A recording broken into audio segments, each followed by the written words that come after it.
हमारे लोग नौकरी और रोजगार की तलाश में बाहर नहीं जाएंगे, बाहर के लोग रोजगार की तलाश में बिहार आएंगे।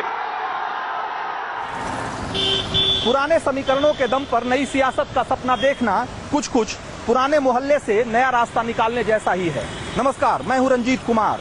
पटना के राजा बाजार रोड की तरह ही है लालू और नीतीश का गठबंधन भी।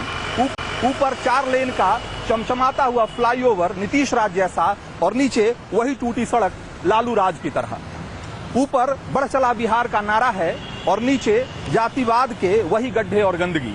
फिर भी नीतीश चाहते हैं कि उनका वोटर वह सब कुछ नहीं देखे जो इस चमचमाते हुए पुल के नीचे है, लेकिन उनके वोटरों की दुविधा भी कुछ कुछ इस सड़क पर रहने वाले लोगों की तरह है।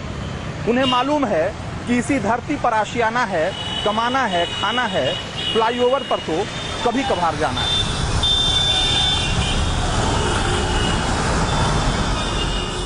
पटना की दमघोटू ट्रैफिक से निकलते ही लगता है कि बिहार विकास के 4 लेन पर आ गया है। जाम और गड्ढों से भरी सड़कें बीते दिनों की बातें हो गई।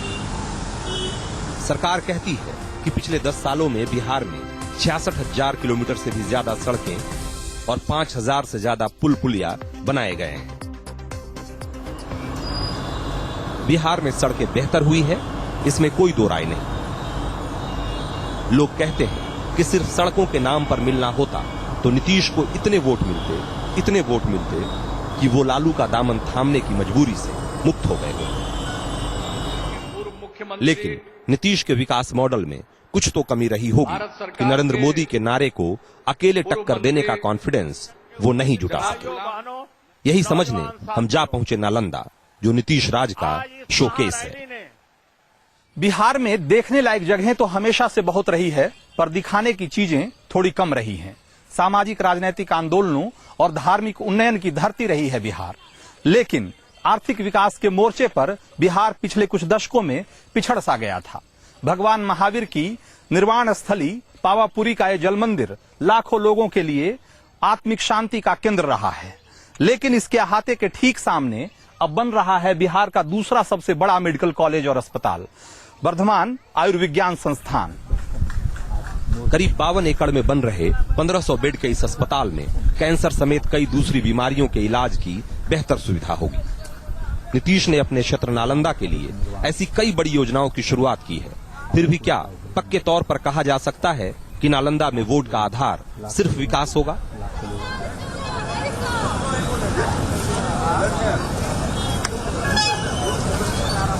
नीतीश कुमार के बड़े नेता होने का फायदा, सबसे ज्यादा फायदा अगर किसी एक इलाके को बिहार में हुआ है तो वो है नालंदा। बावजूद इसके ये समझना जरूरी है कि क्या नालंदा इस बार विकास के मुद्दे पे वोट करेगा या एक बार फिर से जातीय मुद्दे ही हावी रहेंगे। हमारे साथ पावापुरी के कुछ लोग हैं, हम इनसे जानने की कोशिश करेंगे। लेकिन पहला सवाल है कि नीतीश कुमार के बड़े नेता मुख्यमंत्री होने का सबसे ज्यादा फायदा आप लोगों को हुआ कि नहीं हुआ? हाँ, हुआ।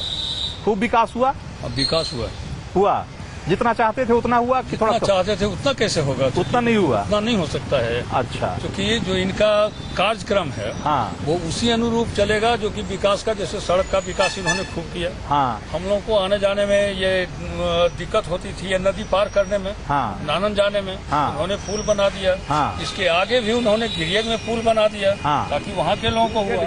अच्छा, तो हम यही इसी बात को मैं जानना चाह रहा था कि विकास सबसे ज्यादा हुआ नालंदा में, इसमें कोई दो मत नहीं है। बावजूद इसके इस बार वोट किस पर पड़ेगा? जाति के नाम पर कि विकास के नाम पर? विकास के नाम पर ही पड़ेगा। हम लोग विकास आगे और चाहते हैं, जाति के नाम पर नहीं, जाति के नाम पर, विकास के, चाहे कोई भी पार्टी हो, कोई भी उम्मीदवार हो। हाँ, बिल्कुल विकास के नाम पर। अच्छा, हाँ, आगे विकास चाहते हैं। तो नालंदा में ज्यादा विकास हुआ है सब जगह के मुकाबले? विकास हुआ है। हाँ, तो इसलिए आप लोग कह रहे हैं कि नहीं इस बार भी विकास के नाम? बिल्कुल बिल्कुल सही बात। तो बहुत लोग कह रहे हैं कि जाति के नाम पे भी कुछ लोग वोट देंगे। अच्छा, उनकी अपनी राय। नहीं सर, विकास के नाम पर वोट पड़ेगा। विकास के नाम पर ये खाली कह रहे हैं, देते वक्त फिर ऐसा है क्या? जी नहीं, विकास के नाम पर ही वोट पड़ेगा। हाँ जी हाँ। तो उस हिसाब से किसको वोट पड़ेगा?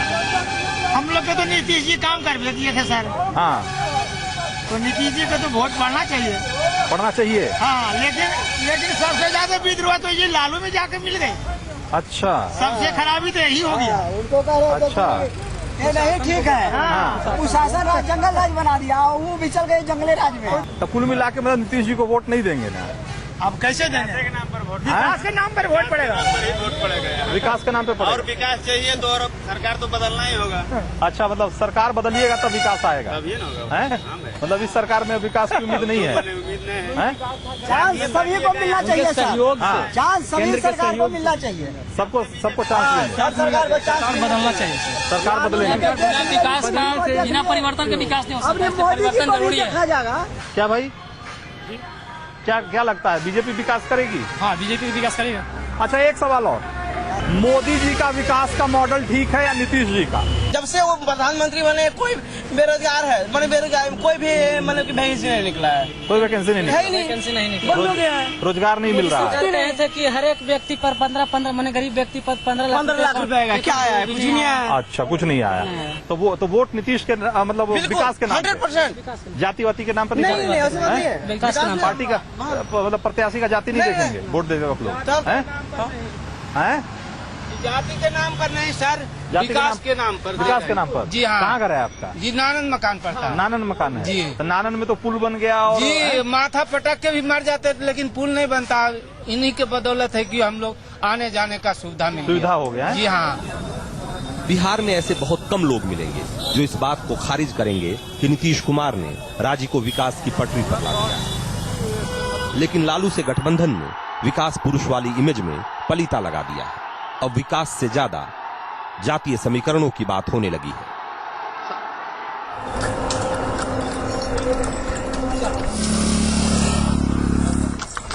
मगध की धरती हिंदू, जैन और बौद्ध परंपराओं की संगम स्थली नहीं बल्कि स्रोत स्थली रही है। इसीलिए राजगीर जैसी जगहों पे आपको एक साथ धर्म जल कुंड, बौद्ध विहार और जैन मंदिर आपको एक साथ मिल जाएंगे। इस धरती की खासियत ये रही है कि ये महान मगध सम्राट का एक हिस्सा रहा है, जिसके भग्नावशेष आपको आज भी यहाँ बिखरे हुए मिल जाएंगे। यहाँ आने वाले टूरिस्ट चाहे आस्था की जिस धारा से रिश्ता रखते हों, इन भग्नावशेषों को देखने जरूर जाते हैं। और यही वजह है कि बिहार सरकार का फोकस राजगीर रहा है। हमारे साथ कुछ ऐसे टूरिस्ट हैं जो बिहार से बाहर के हैं और इनसे जानने की कोशिश करते हैं कि बिहार में जो सबसे बड़ा टूरिस्ट डेस्टिनेशन हो सकता था, यहाँ आकर इनको क्या लगता है कि जितना होना चाहिए था उसके मुकाबले जो काम हुआ है क्या पर्याप्त है या नहीं।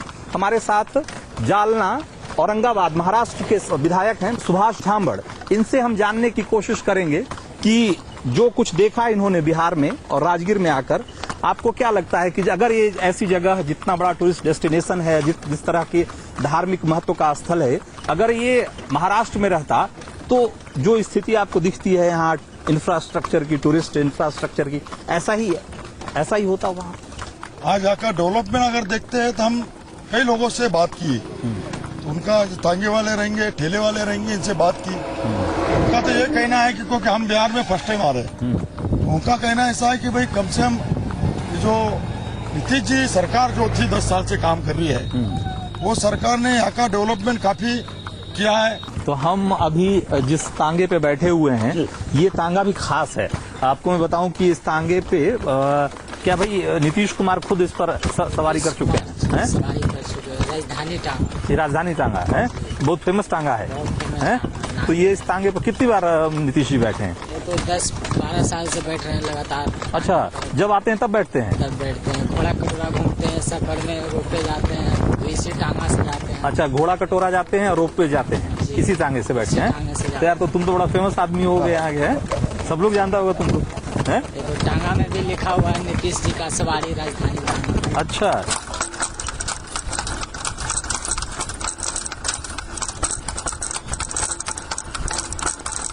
तो डेयरी टेक्नोलॉजी में विकास तो इसमें अपार संभावना।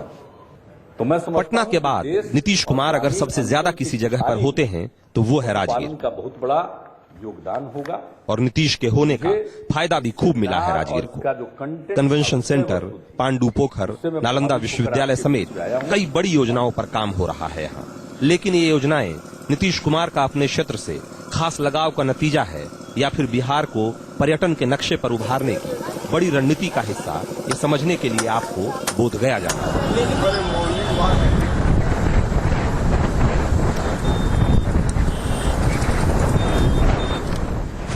बिहार के विकास की कहानी भी इसके सड़कों की तरह है। चौड़ी चिकनी सड़क पर जब सफर की शुरुआत होती है तो ऐसा लगता है कि मंजिल मिलकर ही रहेगी, लेकिन जल्द ही पता लगता है कि सिस्टम यहाँ एक सकरे पुल की तरह है जो या तो टूटा हुआ है या बंद पड़ा है। बोधगया को राजगीर से जोड़ने वाली इस सड़क पर पैमार का एक सकरा पुल टूटा हुआ है। अब यहाँ से लौटिए या दूसरा रास्ता देखिए।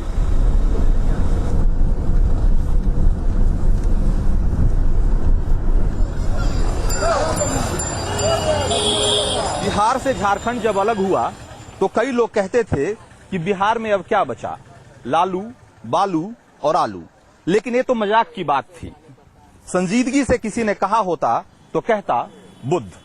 एक ऐसी विरासत जिसे बिहार ने ठीक से संजो लिया होता तो बोधगया क्या, पूरे बिहार की तस्वीर बदल सकती थी।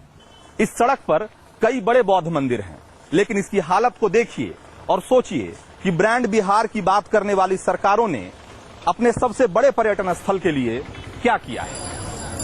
बोधगया हर लिहाज से राजगीर के मुकाबले बड़ा टूरिस्ट प्लेस है, लेकिन स्थानीय लोगों का आरोप है कि बोधगया नीतीश कुमार की नजरों से ओझल ही रहा है। जिस हिसाब से यहाँ जो पूरे विश्व का एक धरोहर है, वर्ल्ड हेरिटेज साइट भी है ये, उस हिसाब से यहाँ न ट्रेन की सुलभता है, न फ्लाइट की सुलभता है। मूलभूत रोड भी जो है सो इतनी कम चौड़ी रोड है जिसपे कि अगर दो टेम्पू सामने से आ जाए तो एक दूसरे से गुजर नहीं पाता है। बोधगया में सरकारी बदइंतजामी के बीच कुछ उम्मीद जगाती तस्वीरें भी दिखी। बिहार में महिलाओं के एम्पावरमेंट की एक तस्वीर ये भी है। बोधगया में बहुत सारी महिलाएं इस तरीके से ही रिक्शा चलाती हैं। और क्या नाम है आपका? रूबी कुमारी। रूबी। और आपका? सुगी देवी। सुगी देवी। हाँ। तो कितनी महिलाएं ऐसी रिक्शा चलाती हैं? पहले तो 2 महिला हम लोग चलाते थे, हम मेरा बहन भी चलाती थी, 2 महिला तो चलाते थे। तो सोचे कि चलो 2 महिला बिहार में आगे भी देखेगा तो विकास होगा। हम गरीब में तो अगला भी गरीब होगा तो वो चलाएगा। तो हम लोग दो महिला में दोनों बहन में चलाने लगे। तो लगता है 1 महीना के बाद डीएम सर मिले तो बोले कि ठीक है, आप लोग के चलते हम ऊपर में बात रखेंगे तो आओ महिला के सहयोग मिलेगा। तो फिर 1 महीना के बाद नीतीश कुमार मिले तो मेन मंदिर से कर्म मंदिर तक गए तो हौसला हम लोग के बढ़ा दिए कि दीदी आप लोग कम से कम 5, 6 गो, 8 गो, 10 गो रहेगा तो मजबूत रहेगा। टेम्पू वाला आपको छिड़कानी नहीं करेगा अगला। तो हम लोग तो जब शुरू चलाती थी हाँ। तो टेम्पू वाला छेड़खानी करता था। आज भी करता है, सटा देता है ना। ऐसे सोचता है कि लोग महिला नहीं चलाएगा तो हम लोग के चलेगा ना। अभी भी रोड पर सटा देता है, डरा देते हैं। हाँ, सटा देता है, डरा देता है। हम लोग डरते नहीं, हम लोग के मारना होगा तो मारेंगे जी, ऐसे मारेंगे न कमाएंगे खाएंगे हैं। हाँ। तो फिर डरना मरना किस बात के हैं? हम डरते नहीं हैं। जब अच्छा। रोड पर आ गए तो एकदम अपने आप में हम सशक्त हैं। कोई आ जाए मेरा साथ। तो ये टेम्पू वाला जब सटा देता है आपकी गाड़ी में अपना गाड़ी तो क्या करती हैं आप? कैसे हम अपना करके निकाल लेते हैं, साइड में करके निकाल लेते हैं। हम टेम्पू वाला से अथी नहीं लेते हैं। काहे कि रोड पर चलना फिर कहीं कुछ करेगा। पुलिस को नहीं बोलती? नहीं, पुलिस को आप लोग के साथ हुआ अत्याचार करते हैं। हम सोचते थे सर की प्रशासन है तो हमको मजबूत करेगा कि कोई छेड़खानी करेगा, बोलेगा तो अथी लेगा। बाकी कोई सहयोग नहीं करता है, उन लोग नहीं करता है कोई सहयोग न। तो बदलते हुए बिहार की एक तस्वीर ये भी है। महिलाएं बोलना सीख गई हैं, सिर्फ बोलना ही नहीं, ऊंची आवाज में बोलना सीख गई हैं। मुमकिन है कि इनकी आवाज वहां तक पहुंचेगी जहां असल में इनके एम्पावरमेंट, इनके सशक्तिकरण के लिए नीतियां बनाई जाती हैं।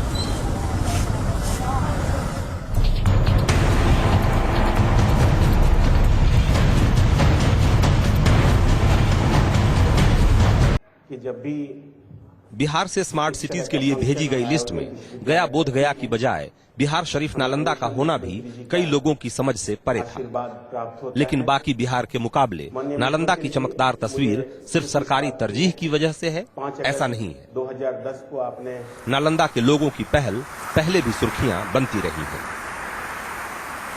उत्तम खेती, मध्यम बान, निषिद्ध चाकरी, भीख निदान। पुरानी कहावत है घाघ की। उस दौर की कहावत है जब फेसबुक और गूगल जैसी कंपनियां नहीं रही होंगी और सत्य नडेला और सुंदर पिचई की 500 करोड़ की तनख्वाह वाली नौकरियां भी नहीं रही होगी। और मैं सिर्फ अंदाजा लगा सकता हूं कि उस दौर में बैंकों और साहूकारों के कर्जे तले दबे किसान खुदकुशी भी नहीं करते होंगे। तब निश्चित रूप से खेती एक उत्तम पेशा रही होगी। लेकिन क्या खेती आज भी इतनी बुरी है?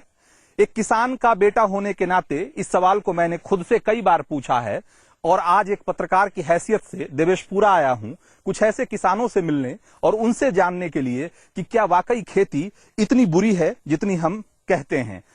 हमारे साथ नीतीश जी हैं और ये श्रीविधि से धान की खेती करने के लिए जाने जाते हैं। पिछले साल इन्होंने एक वर्ल्ड रिकॉर्ड कायम किया। क्या वर्ल्ड रिकॉर्ड था, आप ही बताइए जरा। प्रति हेक्टर क्रॉप कटिंग के अनुसार 196 क्विंटल प्रति हेक्टर था।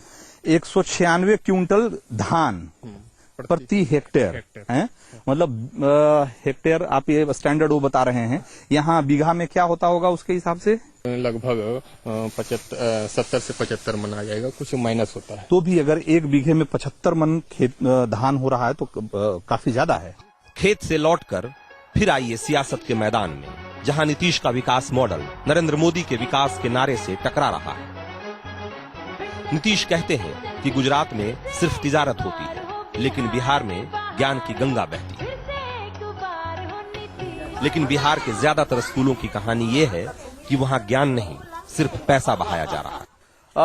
आपके हिसाब से पढ़ाई लिखाई कैसी चल रही है स्कूलों में? स्कूलों में टीचर लोग पर इतना ज्यादा दबाव है, जैसे पोषाहार बांटना, खिचड़ी खिलाना, मास्टर लोग सब इसी में लगे हुए रहते हैं। साइकिल योजना है, किताब, मतलब जितनी योजनाएं सरकार की चल रही है सब काम शिक्षक को करना है, टीचर को करना है, टीचर को करना है सारा काम। कुल मिलाकर के हालात ये है कि आज के स्थिति में स्कूलों में टीचर सारा काम करता है। वो इलेक्शन करवाता है, वो वोटर लिस्ट अपडेट कराता है, साइकिल, मध्याह्न भोजन, लिबास, किताबें सब बांटने का काम करता है। बस एक काम नहीं करवा पा रहा है, वो है पढ़ाई। चलिए स्कूलों की दुर्दशा का रोना छोड़िए, संवेदनशील मुद्दों से बचने का नाम ही चुनाव है।